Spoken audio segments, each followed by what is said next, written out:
Martes 14 de enero del 2020, amigos, es un gusto estar nuevamente con ustedes aquí en la emisión estelar del Comercio TV con lo más destacado en esta jornada. Es un privilegio trabajar para ustedes. Aquí iniciamos.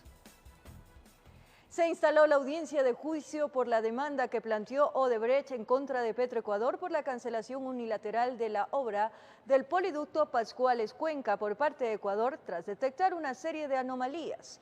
Odebrecht exige el pago de 184 millones de dólares.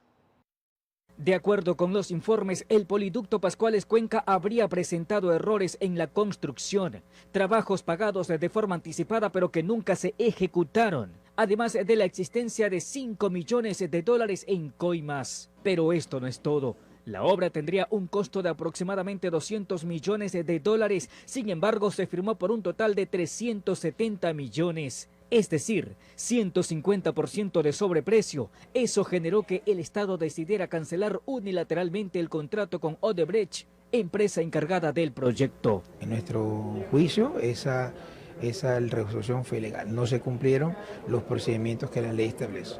Pero ahora es la empresa brasileña la que decidió demandar al Ecuador por un valor que bordea los 184 millones de dólares por concepto de planillas no canceladas. Sin duda, el incumplimiento de las obligaciones se dan por esas situaciones y por eso se termina el contrato unilateralmente. Nosotros nos hemos defendido con la argumentación técnica, económica y jurídica respecto al tema. El problema surgió hace 2 años cuando decidió dar por terminado el contrato tras detectar esta serie de anomalías. Desde allí se dio inicio a varios procedimientos que ahora se encuentran en manos de un tribunal de Guayaquil para determinar si la demanda contra el Estado ecuatoriano debe resolverse con una indemnización que perjudicaría al país.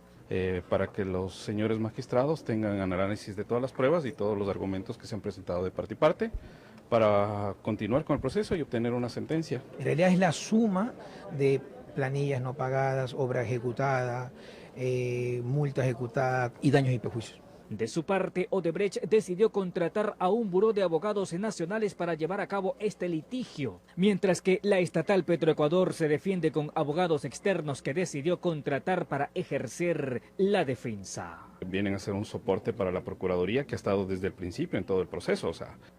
Informó José Morales.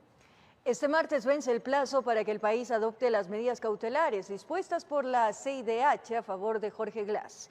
Sin embargo, no hay acuerdos entre el Estado y la defensa sobre dichas medidas. El abogado del ex vicepresidente asegura que irán a instancias internacionales. El ex vicepresidente Jorge Glass seguirá recluido en la cárcel de La Tacunga. Esto al no llegar a un acuerdo entre el gobierno y la defensa de Glass sobre las medidas cautelares dispuestas por la Comisión Interamericana de Derechos Humanos el pasado 31 de diciembre. Que no llegamos a ningún tipo de entendimiento con relación a lo que nos ofrece el Estado. Lo considero que es insuficiente y que no se compadece de lo que está disponiendo la CIDH. Harrison Salcedo, abogado de Glass, aseguró que el servicio de atención a las personas privadas de la libertad ofreció más horas de patio, opción que es rechazada por su defensa. No advierten ellos la necesidad de un traslado o un arresto domiciliario, pese a que hay precedente constitucional para hacerlo. Tampoco nos han ofrecido un traslado o cambio de régimen a una cárcel que pueda ser más accesible a las necesidades de salud y atención integral que requiere Jorge, como sería la cárcel 4. De su lado, la ministra de Gobierno, María Paula Romo, aseguró que se informará debidamente a la CIDH sobre la situación del ex vicepresidente, sentenciado a 6 años de prisión por asociación ilícita dentro de la trama de corrupción Odebrecht. Jorge Glass, el ciudadano, está procesado y sentenciado, no hay que olvidarse de eso, está sentenciado ya en una investigación sobre el manejo de los recursos públicos y está privado de libertad como consecuencia de esa decisión judicial. Con todos esos detalles se le comunicará a la CIDH cuál es su situación. Y es que este martes venció el plazo para que el Estado ecuatoriano responda sobre las medidas cautelares a favor del ex vicepresidente. Su defensa recalca que acudirán a instancias internacionales, informó Marilyn Jaramillo. Luego de casi 5 años, un tribunal de la Corte Nacional de Justicia ratificó la inocencia de David Rosero, miembro del Consejo de Participación Ciudadana, y 2 personas más. A ellos se los investigaba por ataque y resistencia. En los bajos de la Corte Nacional de Justicia no faltaron los abrazos y no era para menos. David Rosero, miembro del Consejo de Participación Ciudadana y Control Social, José Landeta y Jaime Villasís fueron declarados inocentes. Fiscalía no logró con el sustento de cargo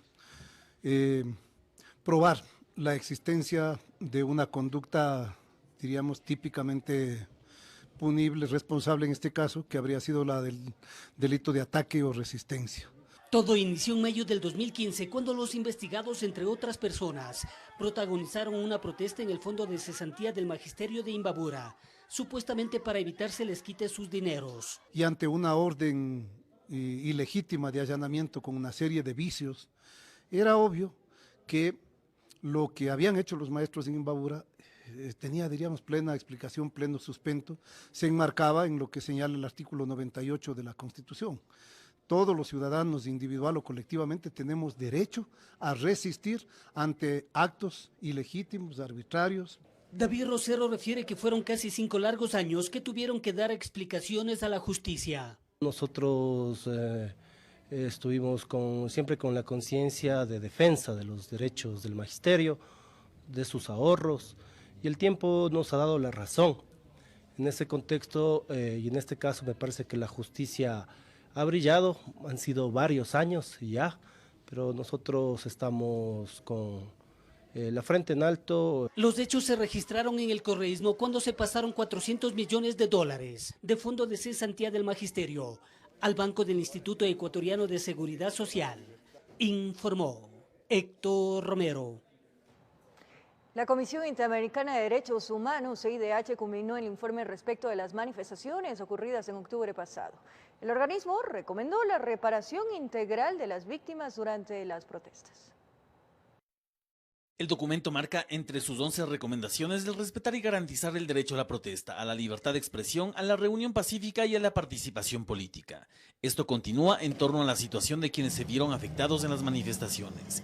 El texto señala que el Estado debe establecer un plan de atención y reparación integral para las víctimas de las protestas. El tercer punto marca que se debe garantizar el ejercicio del derecho a la libertad de expresión, con protección a los periodistas, y sobre este mismo tema, el cuarto numeral manifiesta el garantizar que los periodistas que realicen su labor informativa no sean detenidos, amenazados ni agredidos. Las recomendaciones además puntualizan en mantener desde el más alto nivel estatal un diálogo que permita consultar a los afectados por las decisiones gubernamentales, así como fortalecer medidas para investigar y sancionar a los responsables de violencia.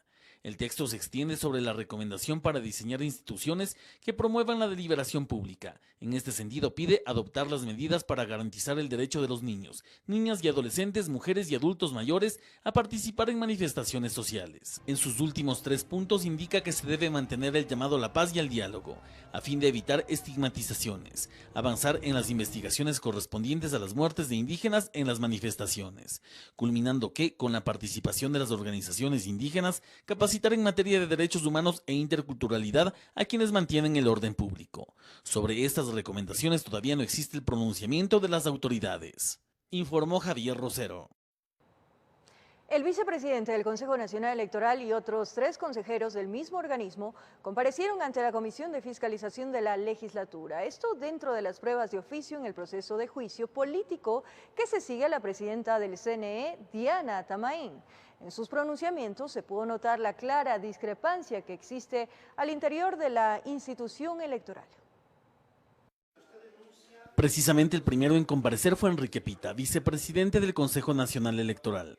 En sus 2 horas y media de intervención se refirió a la causal de juicio político respecto de la posible inacción en el tráfico de influencias de quien fuera director de procesos electorales. La autoridad máxima de la institución es su presidente, en este caso doña Diana Tamaín, y es ella la responsable de firmar y autorizar todas las contrataciones que se dan en la institución.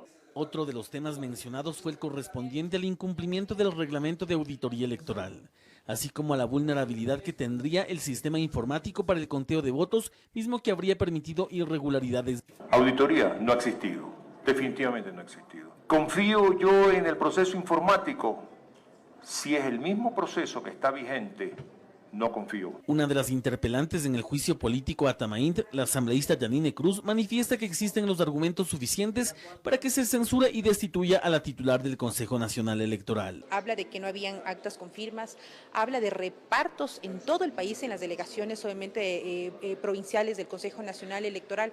Y claro, lo que nos llama la atención es que no cumplen el reglamento donde todas las organizaciones políticas tienen que estar vigilando la auditoría del sistema informático. De su parte, el consejero Luis Verde Soto manifestó que las irregularidades en torno a los procesos informáticos fueron a nivel nacional, careciendo de transparencia. Los problemas electorales no están focalizados en una única región o provincia del Ecuador. Recuerdo los dos tipos de fraude: alteración de actas y arrancar cantidades de votos para que probabilísticamente afecten más al ganador de la mesa y de este modo se favorezca a otros contendores. Verde Soto además dejó a la Secretaría de la Comisión un informe de irregularidades informáticas del sistema de conteo de votos, esto en comparación internacional, que dijo son similares situaciones ocurridas en Bolivia y Ecuador. El que detectó la Organización de Estados Americanos, OEA, que también conoce este mismo informe y este mismo cuadro comparativo, y lo está trabajando, y que ha derivado en la nulidad de las elecciones en ese país, que estuvo al borde de la guerra civil. Pero frente a lo expuesto por Verde Soto y Pita, el consejero José Cabrera mencionó que en ninguno de los casos existen pruebas para señalar que el CNE mantiene irregularidades. En el proceso hablaron de fraude. ¿Dónde han demostrado un fraude? Al señor Pita le han preguntado varios medios de comunicación qué autoridad llegó con fraude y dice que no sabe. Entonces, ¿de qué estamos hablando de irregularidades? ¿Dónde está? ¿Dónde han demostrado? Además habló sobre las demoras en la consulta popular solicitada por Yasunidos, cuestión que también forma parte de las causales del juicio político a Tamaínd. En el caso Yasunidos hay una sentencia del Tribunal Contencioso Electoral en el 2014 y en el 2015 hay un pronunciamiento de la Corte Constitucional. Finalmente, dentro de estas pruebas de oficio, la última en comparecer fue la consejera Estela Cero. Posterior a esta sesión, la comisión deberá continuar con el proceso de comparecencias en torno a pruebas de cargo y descargo, que finalmente derivará en un informe en donde se recomiende al Pleno el juicio político o archivo del mismo, informó Javier Rosero. El Partido Social Cristiano presentó una demanda de inconstitucionalidad a la Ley de Simplificación y Progresividad Tributaria. Los legisladores de esta bancada explicaron que la petición plantea medidas cautelares sobre los impuestos para las microempresas y distribución de dividendos a extranjeros. Los argumentos que sustentan la demanda interpuesta ante la Corte Constitucional por los legisladores socialcristianos y afines tiene que ver con el fondo y la forma de la disposición quinta de la ley tributaria. Lo que hizo la Asamblea fue absolutamente arbitrario e inconstitucional. Respecto a la forma, Tayano hace mención a cómo se produjo el allanamiento a esta transitoria. Se inventó una nueva forma de entrada en vigencia de la ley. Lo que ocurre es que cuando la Asamblea trató el veto presidencial a la ley tributaria el pasado 17 de diciembre, se allanó en 11 de los 13 puntos y se ratificó en otros, mientras que en la objeción 9 no hubo los votos para el allanamiento pero tampoco para la ratificación, así que la decisión se quedó en el aire. Ese pleno se cerró conforme a la ley, pero al detectar el error, el 30 de diciembre la Asamblea se convocó y lo intentó subsanar con el mencionado allanamiento tácito. Porque aquello que no fue tratado debió de haber entrado en vigencia una vez que se cumplan los 30 días que establece la Constitución. La Asamblea se vio en la necesidad de, antes de que acabara el año, tener un pronunciamiento al respecto. De acuerdo a la ley legislativa, el allanamiento tácito se entiende cuando no hay un pronunciamiento culminado el plazo de 30 días. Pero en el caso de la ley tributaria pasaron 13. Es decir, a partir del 10 de enero, lo que implicaba que no podía cobrarse ese impuesto a partir del ejercicio fiscal 2019. Yo creo que esta es una postura de carácter político de un grupo legislativo. En lo que respecta de fondo, también se cuestiona el hecho de que la ley establece cobrar tributos considerando el año fiscal 2019 y no 2020. Eso crea una abierta inseguridad jurídica. Para Gabriela Larreategui, de la Comisión de Régimen Económico que trató la norma, esta inconstitucionalidad no existiría. Realmente no le veo que sea tan trascendental como para poner una demanda de inconstitucionalidad. La Asamblea está evidentemente dividida por la ley tributaria. Los correístas respaldan la postura social cristiana, mientras que el oficialismo cierra sus filas buscando el apoyo de Creo y los independientes. Pero la última palabra la tendrá la Corte Constitucional, informó Carolina Basante. Las plataformas digitales de servicio de movilidad buscan regularizarse a través de una reforma particular en la ley de tránsito con la que buscan establecer la definición de su servicio. Esto, aseguran, complementaría la ley tributaria en la cual se estableció el pago del IVA a esta clase de operaciones.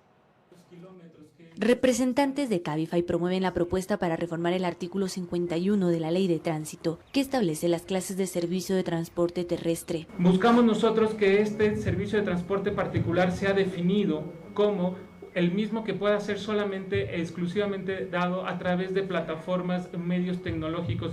La actual ley señala 4 clases de servicio: público, comercial, por cuenta propia y particular. Esta empresa busca sumar una nueva modalidad de transporte vinculada a las plataformas digitales, que deba tener ciertas características, como el que pueda ser brindado por personas naturales, servicio privado, una licencia de conducir, tener un contrato de prestación de servicios con la plataforma legalmente constituida en el país. La propuesta fue entregada al asambleísta Fabricio Villamar, vicepresidente de la Comisión de Tránsito, que tramita las reformas a la norma. La reforma tributaria del mes de diciembre legalizó la prestación de servicios por plataformas. Ahora lo que se requiere es establecer cuáles deberían ser las características de la prestación de estos servicios. Y estas reformas serían complementarias, aunque según la empresa Cabify ya pagan al menos $40.000 mensuales en impuestos. Entre los legisladores hay criterios divididos respecto a la regularización de este servicio. Nosotros no vamos a tener miedo a la innovación, a la tecnología, pero también aquí hay que mirar la forma como coexisten. Y eso no vamos a contemplar, al menos yo he sido muy claro que ellos tienen que ajustarse en la normativa. Si ellos quieren operar bajo la ley, bajo nuestra normativa. Actualmente existe una regulación emitida por la Agencia Nacional de Tránsito sobre el uso de aplicativos móviles para el despacho de la flota, el cual no aplicaría directamente a empresas bajo la figura de intermediación tecnológica como Cabify y Uber, informó Carolina Basante. La actividad minera en el país empieza a traspasar fronteras. En esta semana sale un cargamento de 22.000 toneladas de concentrado de cobre hacia China por $25 millones. Además, Ecuacorriente culminó el pago por concepto de regalías al Estado ecuatoriano. Al parecer, el gobierno nacional avanza con paso firme en el campo minero, en especial en el proyecto Mirador ubicado en la provincia de Zamora Chinchipe, cuyos primeros frutos salen a la luz. En diciembre realizamos una primera exportación menor, fue una exportación de prueba básicamente, pero este día jueves 16 de enero esperamos realizar la primera exportación importante de concentrado de cobre, son 22.000 toneladas de concentrado.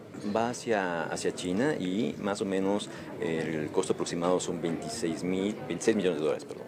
Ecuacorriente opera en el Mirador. Para este año tiene previsto producir 150.000 toneladas de concentrado de cobre.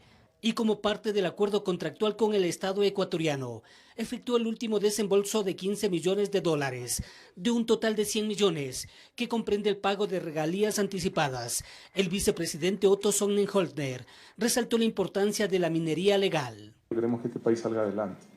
Y para eso hay que tomar decisiones difíciles, a veces impopulares, pero correctas.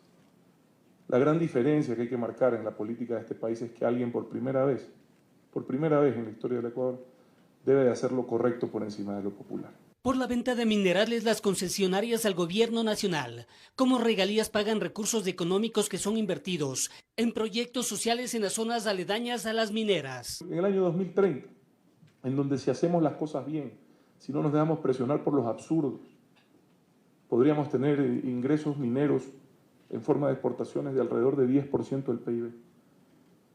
Es una barbaridad, solo comparada con la actividad petrolera, en cuanto al volumen que esto puede significar. Mirador inició su producción en junio del 2019. Proyecta generar $9.239 millones de ingresos para el régimen, por concepto de patentes, impuestos y utilidades mineras, en el periodo 2016-2049. Esta es la minería que nosotros necesitamos, no la minería que vemos con carpas de plástico en Buenos Aires y todas las actividades ilícitas alrededor. Esa no es la minería que promueve este gobierno. Hay que ver a quién le conviene ese tipo de minería y por qué atacan tanto a la minería legal. El país cuenta con 2 grandes proyectos a gran escala, Mirador y Fruta del Norte, informó Héctor Romero. El presidente de la República, Lenín Moreno, participó este martes en la investidura del nuevo presidente de Guatemala, Alejandro Giammattei. Así lo informó la Secretaría General de Comunicación de la Presidencia. En su agenda, Moreno prevé reunirse con empresarios y exponer las oportunidades de negocios e inversión con el Ecuador. El Ministerio de Educación recuerda a los planteles educativos cumplir con el acuerdo ministerial que señala que las instituciones educativas deben suspender las actividades pedagógicas y deportivas al aire libre si la radiación solar es mayor a 8. El objetivo es precautelar la salud de los estudiantes. Frente a los drásticos cambios climáticos, el Ministerio de Educación, según acuerdo ministerial de octubre del 2018, recordó a las instituciones educativas que ante los altos índices de radiación solar se debe aplicar esta norma para precautelar la salud de los alumnos contra los efectos nocivos que puede causar la exposición prolongada a los rayos solares. Que los chicos no pueden hacer ejercicio o actividades a la intemperie sin protección. Me estoy refiriendo sin viseras, con sus respectivas protecciones, tanto en la piel con cremas como también viseras, gorros. La normativa señala también que cuando la radiación se encuentra en los niveles muy altos o extremadamente altos, los estudiantes de los planteles educativos se les permitirá el ingreso con prendas, accesorios y elementos de protección solar. Estas disposiciones serían de carácter obligatorio para las instituciones fiscales, municipales, fiscomisionales y particulares del país. Consideramos la alerta muy en serio, estamos trabajando con los diferentes planteles para seguir esta regulación. Según Vladimir Arriaga, técnico del INAMI, las altas temperaturas continuarán. Que más o menos para la última década de este mes, nuevamente el viento tienda de manera progresiva a ir cambiando y esto provocaría que tengamos mayor aporte de humedad, mayor cantidad de nubes y por ende ya se esperarían algunas precipitaciones, más o menos estaríamos hablando entre el 19 y 20 de enero. Este comportamiento climático está caracterizado por cielos despejados, días calurosos, noches y madrugadas con temperaturas bajas. Al nosotros tener condiciones de estabilidad, cielo con poca cobertura nubosa, la radiación solar pasa de manera directa a la superficie terrestre, es por eso que durante los últimos días se han presentado índices de radiación ultravioleta entre muy altos e incluso con extremadamente altos, principalmente en la provincia de Imbabura y Pichincha. Desde el INAMI se prevé que desde el 20 de enero las temperaturas disminuyan. Mientras tanto, recomiendan tomar precauciones para protegerse del sol e hidratarse. Mantenernos hidratados en el transcurso del día, buscar la sombra principalmente en horas centrales del día, esto quiere decir entre las 10 de la mañana y las 4 de la tarde, que es por lo general donde se presentan los índices de radiación ultravioleta más altos. Informó Patricia Aldaz. Momento de nuestra primera pausa en la emisión estelar del Comercio TV. Más adelante, un sujeto que sería el autor del robo a mano armada a una pareja de estudiantes en el centro de Quito fue capturado. Y además, les contamos que el Cuerpo de Bomberos combate hasta el momento un incendio forestal en el Cerro Casitagua, en el sector de... Gracias por seguir en sintonía de la emisión estelar del Comercio TV. Como lo anunciamos, un sujeto que sería el autor del robo a mano armada a una pareja de estudiantes fue capturado en el centro de Quito. El video que se registró se hizo viral en las redes sociales. Inteligencia de la policía logró ubicarlo luego de un mes del asalto. Esto sucedió el 11 de diciembre del año anterior. Se observa que un sujeto se baja de un vehículo y con arma en mano obliga a dos estudiantes a entregar sus mochilas y celulares. El robo se concreta en cuestión de segundos a plena luz del día. La grabación revela que el individuo con el dedo en el gatillo busca nuevamente abordar el automóvil, cuyo chofer para huir opta por dar vuelta y regresar por donde llegó. El que está detenido es la persona que se bajó del vehículo, portaba el arma de fuego y apuntó a los jóvenes. La reacción de la comunidad, sobre todo el asombro por el accionar violento, obligó de alguna forma a los uniformados a trabajar en jornadas largas para dar con la ubicación del autor material del robo y su colaborador, es decir, el chofer del auto. Horas atrás, agentes de la CIPROVAG lograron detener la marcha del vehículo a bordo del supuesto responsable del asalto. Estamos verificando si se trata de las mismas personas porque los eventos han sido en vehículos de similares características y el mismo modus operandi. Presuntamente operaba en el norte de Quito, en lugares de poca circulación y tránsito de personas, en donde seleccionaba a sus víctimas, las sometía con amenazas y armas de fuego. Bajo esta modalidad sería el responsable de una serie de robos. El vehículo quedó registrado en algunos puntos de la capital. Es muy importante que las personas que sufren este tipo de delitos acudan a la policía judicial, acudan a la fiscalía a poner las denuncias para que nosotros podamos hacer las investigaciones pertinentes. El sujeto de 39 años de edad registra 6 detenciones, 3 por robo, 2 por tráfico de sustancias sujetas a fiscalización y 1 por hurto. Los agentes de la BAG le presentaron la boleta de captura cuando se movilizaba por el sector de La Libertad en el vehículo de siempre. Es del mismo vehículo, está confirmado, han tratado de cambiar el color del vehículo. Con uno fuera de circulación, los trabajos continúan. Falta quien sería su colaborador. En Quito informó Iván Casamen. Varios individuos en cuestión de segundos se sustrajeron lo recolectado por una compañía de transporte público en Esmeraldas. El hecho quedó captado en cámara y el video ya es analizado por las autoridades de seguridad. En el video se capta cómo varios antisociales literalmente acorralan a los trabajadores de la cooperativa de transporte urbano Las Palmas en Esmeraldas.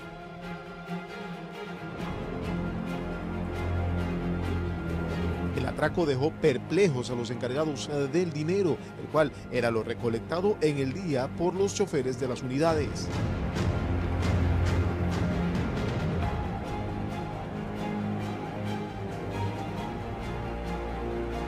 Desde otro ángulo también se divisa cómo los sospechosos dejan sin capacidad de respuesta a los afectados. Es más, todo ocurre en segundos y luego de lograr su cometido, huyen sin dejar rastros ni pistas.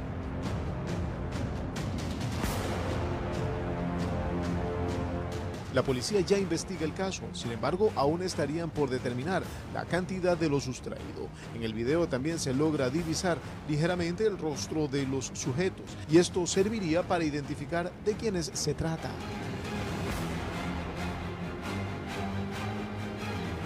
En futuros días, las autoridades de seguridad darán más detalles de lo ocurrido. Mientras tanto, ya se aplican las acciones necesarias para ubicar a los responsables de este hecho delictivo. Informó Julio César Saona. Recorremos el país. En Quevedo, provincia de Los Ríos, un fatal accidente dejó 2 víctimas en el centro de la ciudad. Las causas del percance aún se investigan, pero el vehículo terminó estrellándose contra un transformador ubicado en acera.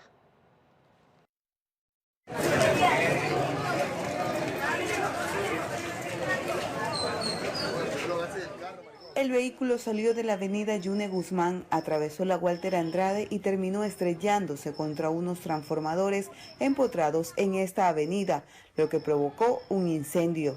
Según testigos, el vehículo iba a alta velocidad.